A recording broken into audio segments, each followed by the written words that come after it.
This is an exclusive excerpt from the Stuph File Program with Peter Anthony Holder. August 19th, 1942 is considered to be a dark day in Canadian military history. That's the day during World War II that an amphibious assault on Nazi-occupied France went horribly wrong, leaving 907 Canadian soldiers dead. But there's a lot more to that story. You may remember last year when we spoke to historian David O'Keefe about the doomed battle when his documentary Dieppe Uncovered came out. Well, now David is back with a book. It's called One Day in August, the untold story behind Canada's tragedy at Dieppe. David joins us on the line to talk about it. Hi, David. Hi, Peter. How are you? Just tickety-boo. Nice to have you back on the program with us to talk once again. I was wondering if one of the things that is to your advantage is the convergence of time and opportunity. And by that I mean you've had the chance to talk to some people who might have been personally involved in this, but also enough time has gone by that governments are declassifying information. Would that be a true statement? Oh, that's certainly accurate. I mean, a lot of the other historians whose work I've built off of have not had the luxury that I've had. Starting in roughly 1995, at the 50th anniversary of the end of the Second World War, government started a protracted release of material, particularly when it came to things like ultra-secret classifications. And so as a result, when I started this in 1995, really I only had one big piece, one big jigsaw puzzle piece, if you will, and it took about another 20 years for the rest of the pieces to fall in the box. But yes, without a doubt, I certainly have benefited from that time frame. Okay, you just mentioned ultra-secret. What exactly is an ultra-secret, and how many people would have known about it at the time? Well, ultra-secret is actually a classification, a security classification that was given. It was actually above top secret. So you have, for instance, secret, most secret, or top secret, and then ultra-secret. And so at this particular time, it was applied to the fruits and the methods of breaking into enemy communications during the Second World War. In other words, German, Japanese, or Italian at that particular time. And sort of reading their email, very much what the NSA and GCHQ and CSEC in Canada does today.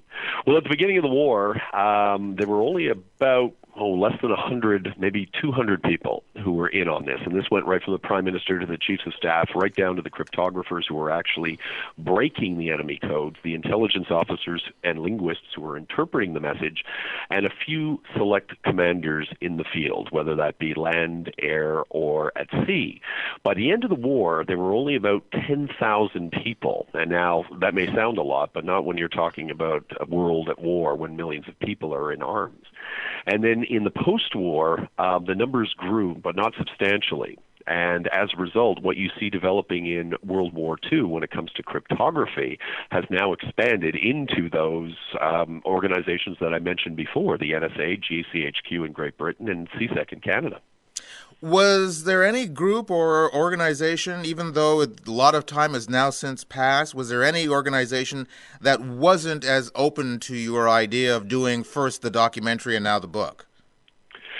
Well, I can't really say that I've had any true resistance to this. I mean, they are a little careful simply because there are sources and methods, particularly with GCHQ overseas, because a lot of the stuff that they were doing in World War II actually transcended World War II, and they were using the same methods and sources in this Cold War, and some of them even apply today. So they were a little skeptical at first, but when I approached them with essentially 95% of the research done, they really didn't have much room for maneuver because this story was coming out, and it was just a question of, whether they'd be able to add to it or to confirm or deny, in some cases, some of the information I was bringing to light for the first time. Now, one of the things that's interesting and fascinating about this whole thing is a person who later became famous for something else had a hand in this, and that is a very young Ian Fleming. Oh, yes, without a doubt. I mean, one of the challenges for the historian is dealing with a character like Ian Fleming because, he is larger than life. And historically, he's kind of a minefield because there's so much written about him. And in some cases, he's almost bigger than Bond himself. And as a result, the character of Fleming has become lost or entwined with Bond. So for me, the challenge was to figure out who the real Ian Fleming was, circa 1940 to 42. And although he was nowhere near Bond-like, he was nowhere near a faceless bureaucrat either. I mean, this was a character who was handpicked to be the personal assistant of the Director of Naval Intelligence, John Godfrey, specifically for his character. I mean, he had a certain amount of panache. He could get along with everybody. He knew how to grease the wheels. He was from the establishment in England. He could be trusted. But more importantly, he was an ideas man. In other words, if there was anything, no matter how ruthless or Machiavellian, that they needed to develop any type of plan, Fleming was your guy. And so he was tasked very early in the war with coming up with what are called pinch operations. In other words, if you need to steal information regarding the Enigma machine or anything else that you would need for the cryptographers at Bletchley Park to use, well, these operations would be laid on. And right at the beginning of the war, these were Fleming's babies. What is the biggest misconception that we as Canadians have and the world at large about Canada's role and Canada's tragedy at Dieppe?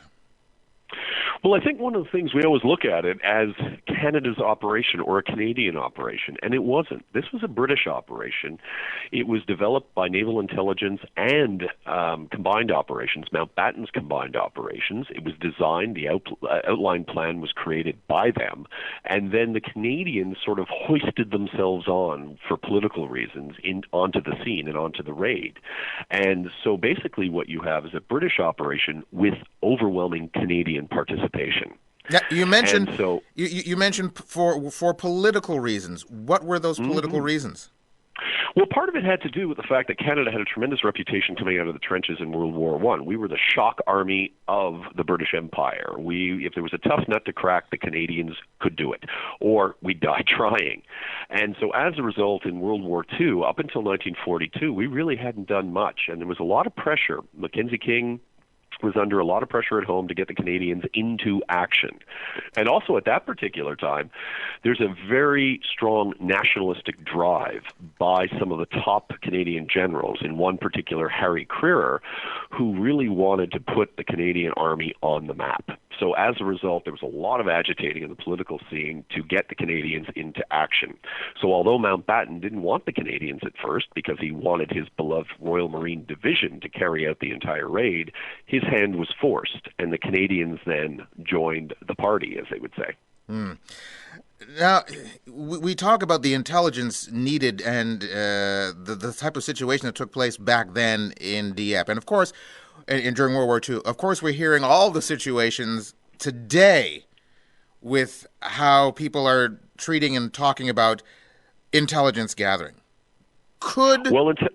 Yeah, I mean, intelligence gathering at the best of times is never 100%. Right. It really is an art. And that's one of the reasons why, for instance, historians were always very good at it, or lawyers, because it's a question of interpreting snippets of information within the proper context.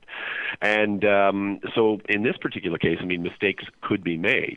And you see that, whether it be from the dawn of time when information is processed and then used in decision-making right through both wars of the century and even today.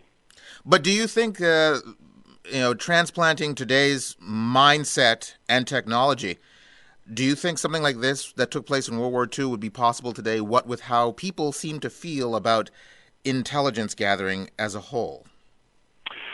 Well, it's interesting. I mean, back then, and I think this is a fascinating part, at that time, I don't know whether if you could actually strip aside the security issue. If you came out and said, well, we're sorry that this turned out the way it did, but we were doing this for intelligence purposes because you know how powerful intelligence is, I don't know if that argument would have resonated at all in 1942. But now, living in the information age, I certainly can see a disaster like Dieppe, if it were to occur today, I could see them being able to excuse it, security issues aside, of course, because we now understand just how important information is and just how powerful it is.